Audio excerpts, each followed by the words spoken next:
আচ্ছা কোনসে আল্লাহ বড় না মানুষ বড়? ধরো গাদা, তুই কার হাতে কার জোড়া দেশ? কোড়ায় আল্লাহ আর কোড়ায় মানুষ। যেটা কবার কইছে ওইটা কন। আল্লাহ বড় না মানুষ বড়? আল্লাহই তো বড়।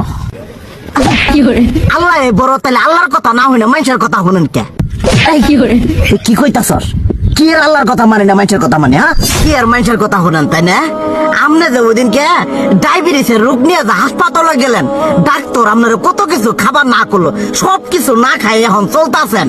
তাহলে আল্লাহ যে আপনারে কইছে যে হারাম খাবার না, সুদ খাবার না, কই আপনি তো কাম কাজ বাদ দিয়ে এলাকার মধ্যে টাকা পয়সা না গায়ে খালি ওইলে দিয়েই খান, নিজেরা টিয়াও হালাল ভাবে কামাই করেন না, ওই সুদও তো না কয়টা টিয়া করে লাভ আহে, ওইলে দিয়ে দিয়ে চলেন আর পেটটা বড় বানাইছেন। শুনেন একটা কথা কই, হারামের কোনোদিন আরাম নাই। হালাল পথে রুজি রোজগার করেন, প্রয়োজনে এরা বেলা কম খায়েন, তাও শরীর পিণ্ডও ভালো থাকবো, কোনো রোগ বেদও হবো না, আরামও পাবেন, আল্লাহও খুশি থাকবো।